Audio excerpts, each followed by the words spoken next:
Good day, everyone. There is a disadvantage, even a danger, in being available all the time and in being seen all the time. There's a popular book way back in the late 2000s. It's called The 48 Laws of Power by Robert Greene. And it's a relatively controversial book because some people really enjoyed it while others do not really enjoy it and have critiqued that there's some historical inaccuracies. Nonetheless, I do personally recommend it as a good reading. Anyway, whenever you read something, you always read it with a grain of salt, always with a tinge of doubt. But anyway, one of the 48 laws of power is actually to not be seen deliberately all the time. And concretely, we do see and we have seen the dangers of being that guy, being that person who is always available. In school, if you're not yet working, this is the guy who bears the brunt and the bulk of the group work because he or she is always available. And even though he or she did most of the work in the group work, the whole group benefits from it and gets the same grade.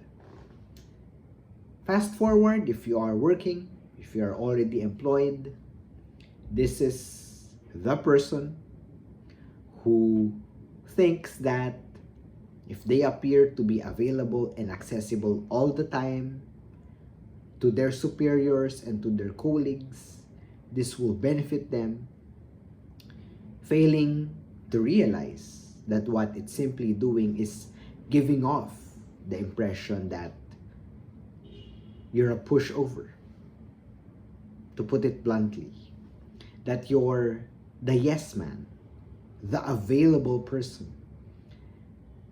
It gives off the impression that you're the guy who, when there's a dirty task, when there's a tiring endeavor, just throw it along your way because you will not mind. You will just stomach it and digest it. And I fell victim to this mentality too, because it is indeed a rather addictive stance, especially if you're a people pleaser. You think that when you are available and when you are seen all the time, no matter which circle you belong to at that moment, whether it's school, whether it's work, whether it's for a social endeavor, it's tempting to think that you look cool, you look good, but actually, in the long run, it says nothing more to other people except the fact that they can throw whatever garbage, whatever unsavory things nobody else will touch and nobody else will do but you. And in terms of commodities, in terms of non-human things, this is also the principle behind scarcity, breeding value. And in the luxury market, for example, it has been used and it still is used time and again, whether or not people are aware of it. But the more you limit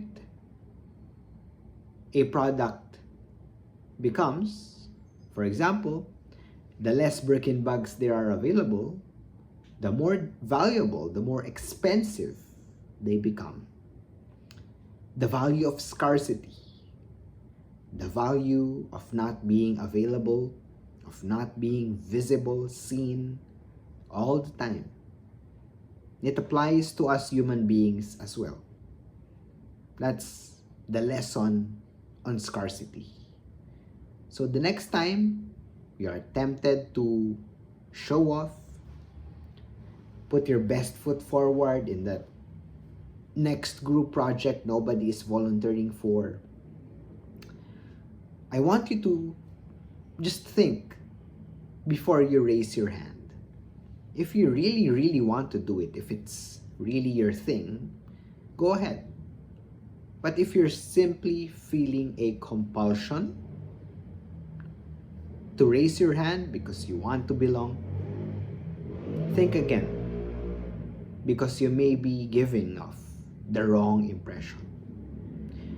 You may be overstaying your welcome. The value of scarcity. Thank you very much, everyone, and I'll see you again in our next video. Take care.